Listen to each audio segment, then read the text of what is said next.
Merci, Monsieur le Président.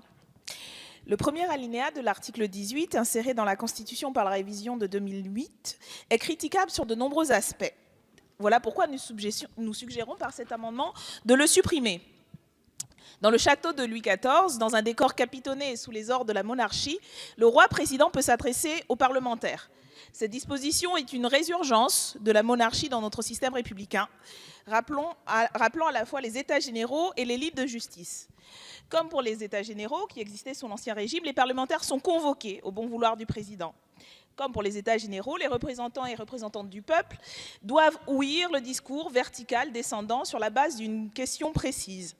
Pendant les États généraux, il s'agissait souvent d'obtenir l'assentiment devant le prélèvement de l'impôt.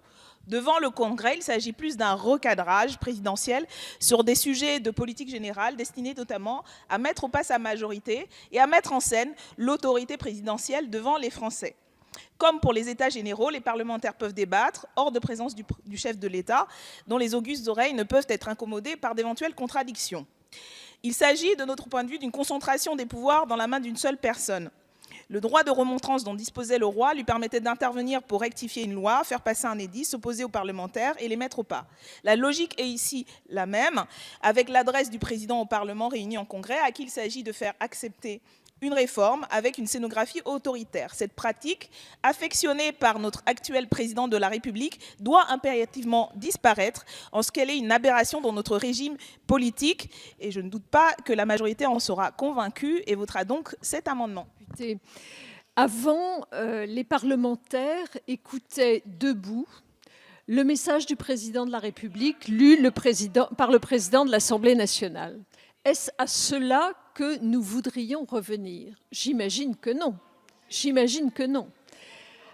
Alors, pourquoi faudrait-il contester la règle nouvelle qui a été instaurée par le constituant de 2008? Pourquoi faudrait-il le contester? Il y a des raisons, bien sûr. Elles ont été invoquées en 2008. On a dit que c'était la rupture avec la grande règle établie par ce que l'on a appelé la Constitution de Breuil de 1873, qui faisait, bien entendu, qu'au nom de la séparation des pouvoirs, il était interdit au chef de l'État de s'adresser directement aux députés et aux sénateurs. Bien sûr, on a évoqué ça. On a dit que cette révision de 2008 rompait avec un des piliers du parlementarisme républicain.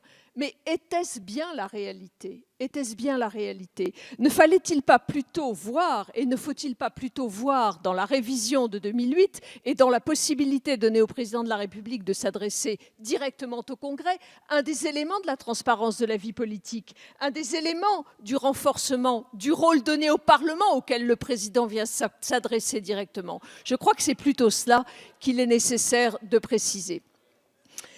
On a craint également, avec cette révision de 2008 et avec cette parole directement adressée par le président aux parlementaires, on a craint également que les règles de la responsabilité fussent bouleversées et que soudain fut réinstaurée l'interpellation, celle qui, sous les monarchies censitaires, permettait au Parlement de s'adresser au roi en retour au discours du trône. Mais ce n'est pas du tout cela dont il était question. Ce n'est pas du tout cela dont il est question. Il est ici question d'un président qui vient s'adresser au Parlement réuni en congrès, mais cela ne modifie en rien les règles de la responsabilité du Premier ministre face au Parlement. Bref, il me semble qu'il n'y a là que transparence, il n'y a là que considération pour le rôle du Parlement, aucune règle de notre régime républicain et de notre régime de 58 n'est bouleversée. Je crois qu'il n'y a là absolument aucune raison d'apporter un avis favorable aux amendements dont nous discutons. Madame la ministre, monsieur le rapporteur, voyons, vous savez bien qu'il y a une remise en cause d'ailleurs, si ça a été introduit en 2008 et que ce n'était pas présent jusqu'à lors dans la Constitution, c'est qu'il y a un changement, une inflexion dans le régime constituant par cette introduction. Et ce qui était et devait être un fait exceptionnel est devenu, par la volonté de Jupiter, un fait annuel. Tous les ans, nous avons droit à un discours de politique générale, parce que c'est bien de cela qu'il s'agit. Et vous dites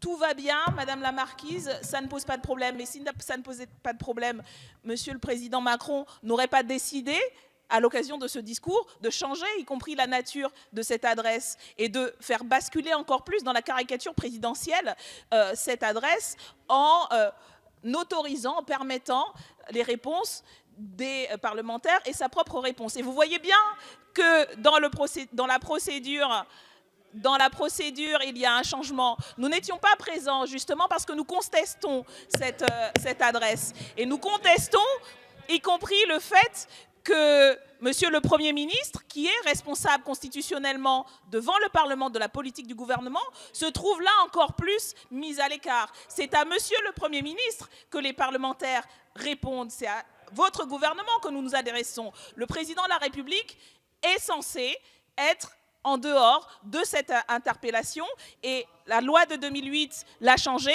et l'amendement qui apparaîtra peut-être dans la suite de nos débats, suite à la volonté, encore une fois, présidentielle de pouvoir être interpellé, changera sensiblement et significativement, et vous le savez parfaitement, la nature des rapports entre l'exécutif et le parlementaire, qui est déjà bien déséquilibré en faveur de l'exécutif et qui va l'être encore de manière caricaturale. Voilà pourquoi nous maintenons cet amendement et que nous continuerons à vous interpeller sur le sujet pour montrer l'absurdité du dispositif. Et nous en venons au vote sur ces amendements identiques qui font l'objet d'un avis défavorable de la commission et du gouvernement. Qui est pour? Qui est contre? Ils ne sont pas adoptés.